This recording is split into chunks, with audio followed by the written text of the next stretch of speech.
Trust. It is the invisible thread that holds our relationships, friendships, and even our communities together. But what happens when that thread snaps? Betrayal can come in many forms. A broken promise, a secret revealed, or a lie that cuts deep. The pain is real, and the path to healing can seem impossible.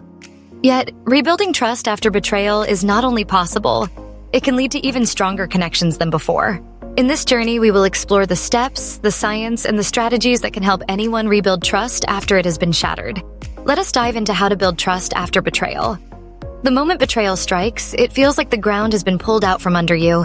Whether it is a partner who has been unfaithful, a friend who has lied, or a colleague who has let you down, the emotional impact is profound.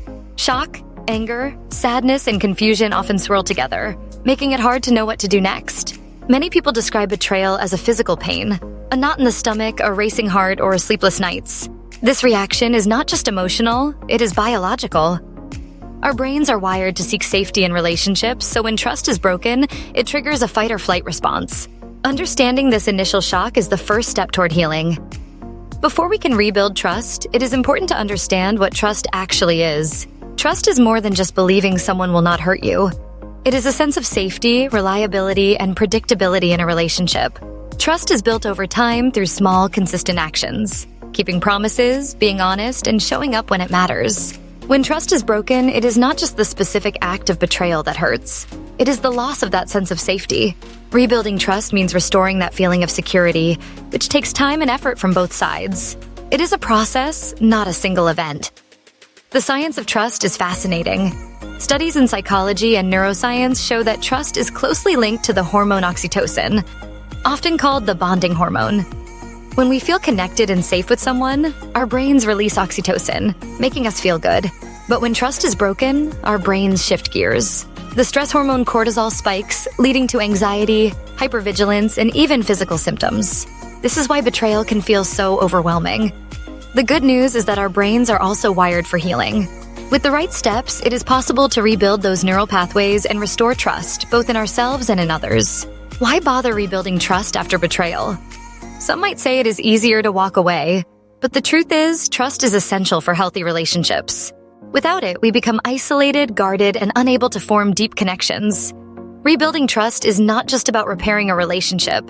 It is about reclaiming our sense of safety and belonging.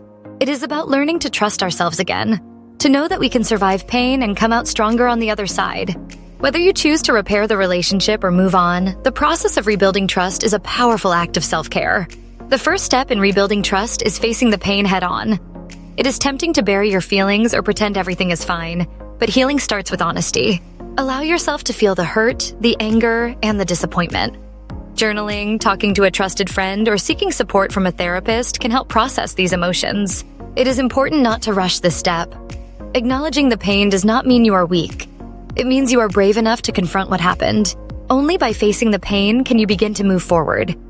Once you have faced the pain, the next step is open communication. This means having honest conversations with the person who betrayed you, if possible. Share your feelings without blaming or attacking. Use I statements to express how you feel and what you need. For example, I felt hurt when you lied to me, and I need honesty moving forward. Open communication is not about winning an argument.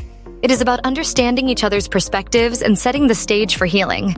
Sometimes this step requires the help of a mediator or counselor to keep the conversation productive. After betrayal, boundaries are more important than ever. Boundaries are the limits we set to protect ourselves and our well-being. They might include taking a break from the relationship, limiting certain topics of conversation, or agreeing on new rules moving forward. Setting boundaries is not about punishment. It is about creating a safe space for healing. Be clear about what you need and be willing to enforce those boundaries. Remember, healthy boundaries are a sign of self-respect and are essential for rebuilding trust. Trust is not rebuilt overnight. It takes consistent, reliable actions over time. This means showing up, keeping promises, and being transparent. For the person who broke the trust, it means demonstrating change through actions, not just words. For the person who is hurt, it means allowing space for mistakes while watching for genuine effort. Patience is key. There will be setbacks and difficult days, but every small step counts. Celebrate progress, no matter how small. And remember that rebuilding trust is a journey, not a destination. Forgiveness is often misunderstood. It does not mean forgetting or excusing what happened. Instead, forgiveness is about letting go of the grip that betrayal has on your life. It is a gift you give yourself, freeing you from resentment and allowing you to move forward. Sometimes forgiveness is possible within the relationship. Other times, it is about finding peace and choosing to move on. Either way, forgiveness is the final step in rebuilding trust and reclaiming your sense of self. Rebuilding trust after betrayal is one of the hardest things anyone can do, but it is also one of the most rewarding. It takes courage, honesty, and a willingness to grow. Remember, trust is not just about others. It is about trusting yourself to heal and move forward. If you found these steps helpful, do not forget to like, share, and subscribe to the Vile Breaker channel for more insights on relationships, healing, and personal growth. Together, we can break the cycle of betrayal and build stronger, healthier connections. Thank you for joining this journey.